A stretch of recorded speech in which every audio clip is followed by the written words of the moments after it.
नमस्कार, अजय चतुर्वेदी। आज मैं चर्चा करने के लिए जा रहा हूं नशे के व्यापार पर, नशे के रोजगार पर और देश भर में ये किस तरह से रोजगार फल फूल रहा है, तेजी से अपने पांव पसार रहा है। जी हां, आज से कुछ सालों पहले इस मामले में पंजाब को लेकर के काफी चर्चा रही। इसी पर उसे उड़ता पंजाब माना जाता रहा, कहा जाता रहा। यहां तक कहा गया कि पंजाब का हर नौजवान नशे की गिरफ्त में आता जा रहा है। काफी कोशिश की गई इस पर अंकुश लगाने की, लेकिन अब ये मर्ज ठीक उसी तरह से है कि जस जस दवा की मर्ज बढ़ता ही गया। ये मर्ज आज पूरे हिंदुस्तान को अपनी गिरफ्त में ले चुका है। कोई भी राज्य हो, कोई भी जिला हो, कोई भी इलाका हो, आप नशीली गोलियां, टैबलेट्स, तरह तरह के उपकरण हैं। कोई इंजेक्शन ले रहा है। कल जब हरियाणा के हिसार में राहुल गांधी चुनावी सभा को संबोधित करते हुए इस ड्रग्स के धंधे को, नशे के धंधे को फिर से उठाते हैं और 2021 का वो मामला, जब देश के सबसे बड़े पूंजीपति और दिल्ली की हुकूमत के सबसे करीबी, या कुछ मामलों में कुछ लोगों का यह भी कहना है कि वो दिल्ली की हुकूमत को वही चला रहे हैं। नाम है गौतम अडानी, जिनके नाम इस देश में एयरपोर्ट से लेकर के पोर्ट, सब कुछ उन्हीं के नाम पर है। विकास की गंगा वही बहाते हैं। एक बंदरगाह पर जब प्रचुर मात्रा में अफीम पकड़ी गई, लेकिन उसके बावजूद काफी हो हल्ला, 1-2 दिन तक अखबारों की सुर्खियां बनी। वो अफीम, वो ड्रग्स और किसी के नहीं, गौतम अडानी के ही थे, लेकिन उसे दबा दिया गया। किसी को कोई सजा नहीं मिली। इस मामले को कल बड़ी प्रमुखता के साथ राहुल गांधी ने उठाया। उन्होंने ये भी कहा कि हरियाणा के युवाओं का न केवल पलायन हो रहा है बेरोजगारी के चलते, घर द्वार बेच करके, जमीन खेत बेच करके, कर्ज लेकर के वो विदेश जा रहे हैं, अमेरिका जा रहे हैं, दुर्गम रास्तों से होते हुए, जान को जोखिम में डालते हुए, मरते खपते। वहीं उन्होंने हरियाणा के युवाओं का नशे की गिरफ्त में आने का मामला भी उठाया। नशे की गिरफ्त में केवल हरियाणा नहीं, पंजाब, हरियाणा, केवल यही नहीं, मध्य प्रदेश भी इसका जीता जागता उदाहरण है। और अब हालांकि मैं जिस प्रदेश की बात करने जा रहा हूं, वहां ऐसा नहीं है कि नशे के सौदागर यहां नहीं रहे। यहां बड़ी मात्रा में, कभी अफीम की फैक्ट्री भी हुआ करती थी गाजीपुर में, हालांकि वो अब बंद है। हम नई ताजा जानकारी के साथ आपके साथ आए हैं। आज के समाचार पत्र, दैनिक पत्र, देश के प्रतिष्ठित बड़े अखबार समूह में से एक हिंदुस्तान में एक समाचार है, विधि सिंह की रिपोर्ट है कि पूर्वांचल में बिक रही नशे की पुड़िया एमडी। वो बताती हैं कि मुंबई की पार्टियों में धड़ल्ले से चलने वाले drugs MD methylene dioxy methamphetamine ने अब यूपी में भी तेजी से पांव पसारना शुरू कर दिया है। सबसे ज्यादा इस ड्रग्स की सप्लाई अभी पूर्वांचल में हो रही है। प्रतापगढ़, सुल्तानपुर, रायबरेली से होते हुए नशे के सौदागरों ने लखनऊ को भी अपनी गिरफ्त में ले लिया है। वो विधि सिंह बताती, लखनऊ की पार्टियों में भी युवा इस ड्रग्स का सेवन कर रहे हैं। कई जिलों में पान की दुकानों पर कोड वर्ड से बिक रही इस 1 ग्राम पुड़िया की कीमत करीब 15,000 रुपए है। पुलिस मुख्यालय में 22 अगस्त 2022 को गठित हुए एंटी नारकोटिक्स ड्रग्स फोर्स को भी इसकी शिकायत मिली थी। फोर्स ने 6 महीना पहले मुंबई में 2 युवकों को पकड़ा था। युवकों ने इस ड्रग की सप्लाई के कई राज खोले थे।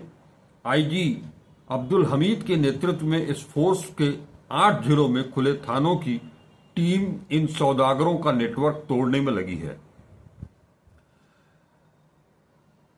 इसमें वैसे तो मुंबई से ड्रग की सप्लाई कई गिरोह कर रहे हैं, पर सबसे बड़ा नेटवर्क प्रतापगढ़ में एक पूर्व मंत्री का गुर्गा संभाल रहा है। प्रतापगढ़ का यह गुर्गा मुंबई में है। इस अपराध के जरिए उसने अकूत संपत्ति भी पैदा कर ली है। इसका प्रतापगढ़, सुल्तानपुर में अच्छा खासा सियासी रसूख भी है। 15,000 रुपए कीमत है 1 ग्राम ड्रग्स की पुड़िया की। 2 साल पहले एंटी नारकोटिक्स फोर्स को शिकायत मिली थी। आपको ये भी बता दें कि डॉक्टर्स इसके बारे में क्या कहते हैं। डॉक्टर कहते हैं कि गुटखे में मिलाकर खाए जाने वाले इस ड्रग्स का नशा सिर में चढ़ जाता है, फिर धीरे धीरे इसका सेवन करने वाला आदी हो जाता है। फिर यह ड्रग्स न मिलने पर लती व्यक्ति अवसाद का शिकार होने लगता है। उसमें नकारात्मक विचार आने लगते हैं जो काफी घातक है। आप सोच सकते हैं कि एक तरफ ये देश किस कदर बेरोजगारी से जूझ रहा है। हर घर इस बेरोजगारी को लेकर के बेहद परेशान है। युवाओं को पढ़ने लिखने के बाद भी कोई काम नहीं मिल रहा है। अच्छी अच्छी डिग्रियां माँ बाप लाखों लाख खर्च करके बच्चों को उच्च शिक्षा ग्रहण करा रहे हैं। घर मकान बेच करके अपनी सारी पूंजी लुटा करके, बावजूद इसके तालीम पूरी करने के बावजूद उन्हें कोई रोजगार नहीं मिल रहा है। वो पहले से ही रोजगार को लेकर के अवसाद की स्थिति में है। जिन्हें रोजगार मिल जा रहा है प्राइवेट कंपनियों में, मल्टीनेशनल कंपनियों में, वहां कोई स्थायित्व नहीं है, कोई स्थिरता नहीं है। आज आपने काम शुरू किया, कल आपको कंपनी बाहर कर सकती है, कर रही है। पिछले 10 वर्षों में कंपनियों से निकाले जाने वाले युवाओं का एक बड़ा हुजूम है। ये कहां जाएं, क्या करें, कुछ नहीं पता। इस दिशा में सरकार तनिक भी नहीं सोचती है। उसे केवल अपने पक्ष में नारे लगाने वाले,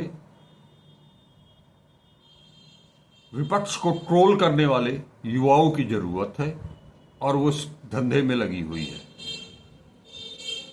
नतीजा, हर घर बेरोजगारी से जूझ रहा है और ये बेरोजगारी अवसाद पैदा कर रही है और ये अवसाद,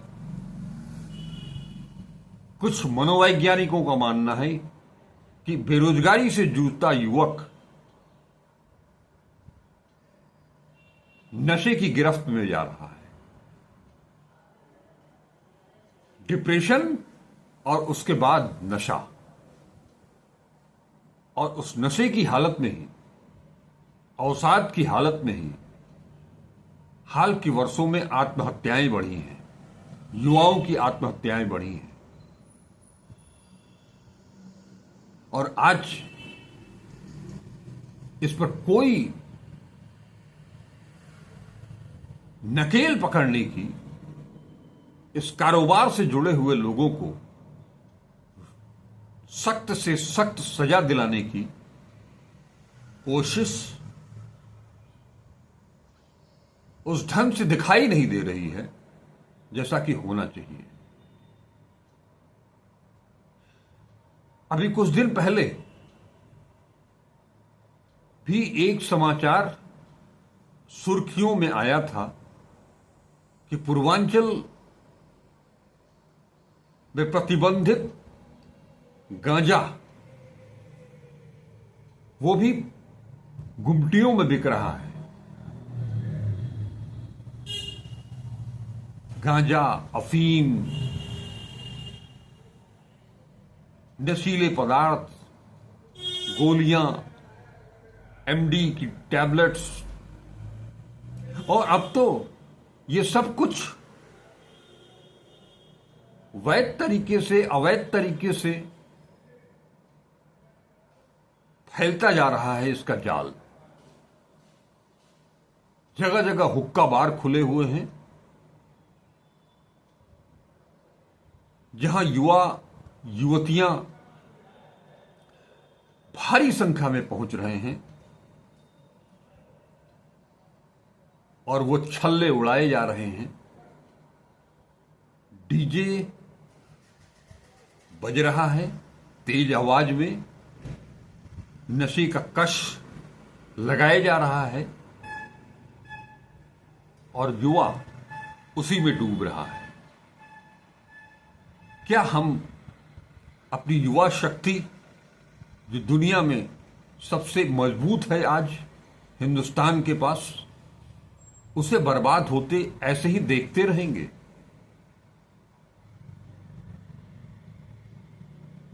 इस पर कोई अंकुश लगाने का प्रभावी तरीका नहीं खोजा जा सकता। और जो प्रयास इस पर अंकुश लगाने के लिए किए जा रहे हैं, वो क्या काफी है या नाकाफी है? इन युवाओं को हम कहां ले जा रहे हैं? और ये अगर देश के नामचीन पूंजीपतियों के माध्यम से कराया जा रहा है और वो पूंजीपति अगर सत्ता के करीब हैं, तो इससे घातक और कुछ भी नहीं हो सकता है। इसके लिए सरकार क्या करती है, कानून अपनी जगह है, सरकार क्या करती है, शासन प्रशासन क्या करता है,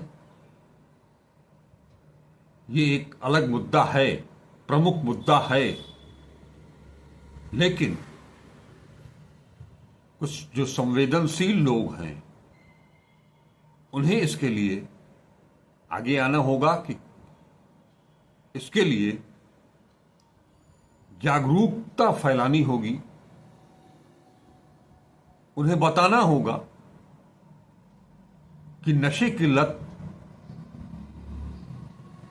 आपको सुकून नहीं देती है। नशा करने वाला हमेशा ये समझता है कि नशे की लत उसे सुकून पहुंचाती है, वो सब कुछ भूल जाता है, ऐसा होता नहीं है। मनोवैज्ञानिकों की माने तो इसमें नशा करने वाला युवा नशा करने के बाद उन परिस्थितियों से और भी जूझता है, उन विपरीत परिस्थितियों से, प्रतिकूल परिस्थितियों से और भी जूझता है, क्योंकि आपके अंदर की वो जो भावनाएं हैं छुपी हुई, वो और उग्र रूप से आपको उत्तेजित करती हैं, अवसाद को बढ़ाती हैं, जिसका कारण कभी कभी हृदय विदारक हो जाता है, आपके खुद के लिए, आपके जीवन के लिए, आपके परिवार के लिए, आपके समाज के लिए। लिहाजा अब वक्त आ चुका है, अति हो चुकी है, युवाओं को इस रास्ते पर जाने से रोकना सबसे बड़ा महत्वपूर्ण कार्य है। इस दिशा में हम सबको मिलकर के एक साथ आगे बढ़ना होगा। अगर मैं बनारस की बात करूं, काशी की बात करूं, धीरे धीरे ये अब एक पर्यटन नगरी के रूप में विकसित हो चुका है और जो भी सैलानी यहां आ रहे हैं वो घाटों पर जरूर जाते हैं, घाटों की सौंदर्य को निहारने पहुंचते हैं और वहां उन्हें वो नशे की सारी सामग्री उपलब्ध होती। इसके खिलाफ सोशल मीडिया एक्स पर बनारस के जाने माने न्यूरोलॉजिस्ट, बनारस हिंदू विश्वविद्यालय न्यूरोलॉजी विभाग के अध्यक्ष प्रोफेसर वीएन मिश्रा ने कई बार इस मुद्दे को उठाया है, शासन से, प्रशासन से उसकी मांग की है, लेकिन एक दो जब भी वो एक्स पर पोस्ट करते हैं नशे को लेकर के, घाटों पर जो नशे का कारोबार, नशे का धंधा फल फूल रहा है, उस तरफ जब वो इशारा करते हैं तो चंद दिनों के लिए पुलिस सक्रिय होती है, उनको डंडे फटकार करके उन्हें वहां से भगाया जाता है। लेकिन सबसे बड़ी चीज है कि घाट किनारे तेजी से बढ़ते जा रहे लॉज, होटल्स और अब तो एक एक कमरे को किराए पर दे करके घंटे भर के लिए सैलानियों को मुहैया कराया जा रहा है। उन पक्के मोहल्लों में, घाट से जुड़े हुए पक्के मोहल्लों में, जहां कभी बनारसी मिठाई, कचौड़ी, जलेबी इनकी डिमांड होती थी, वहां लुके छुपे ही नहीं बल्कि गुमटियों में ये ड्रग्स बांटे जा रहे हैं, बेचे जा रहे हैं। मैं इस वीडियो के माध्यम से शासन से, प्रशासन से ये अपील करूंगा कि इस तरफ एक सघन अभियान चला करके इसे रोका जाए, इस पर अंकुश लगाया जाए। उन परिवारों से भी मैं अपील करूंगा जिनके बच्चे इन ड्रग्स के आदी होते जा रहे हैं। ये ड्रग्स उन्हें भी खत्म कर रहा है, खुद को और साथ ही साथ आज समाज में जो घृणा, जो हिंसा, महिलाओं के प्रति जो आक्रामकता, जो व्यभिचार का दौर फैल रहा है, उसके पीछे एक नशा भी है, बहुत बड़ा कारण है।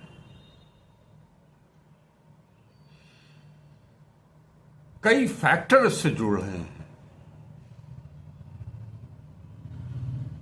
केवल पंजाब, हरियाणा, महाराष्ट्र, मध्य प्रदेश, गुजरात, यही केवल इससे नहीं जूझ रहे हैं, पूरा देश इससे जूझ रहा है। दिल्ली भी इसकी गिरफ्त में है।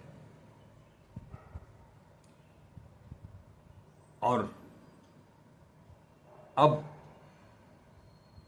जिस तरह की ये रिपोर्ट आ रही है कि पूर्वांचल में धड़ल्ले से बिक रही है नशे की पुड़िया,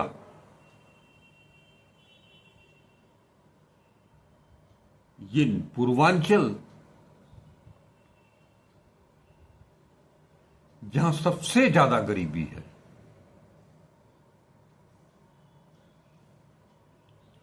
उद्योग विहीन पूर्वांचल, काम है नहीं, इससे अपराध बढ़ रहे हैं। आपके पास काम नहीं है, आपके पास पैसे नहीं हैं, आप अवसाद में हैं, उससे छुटकारा पाने के लिए आप नशे की जद में जा रहे हैं। नशे,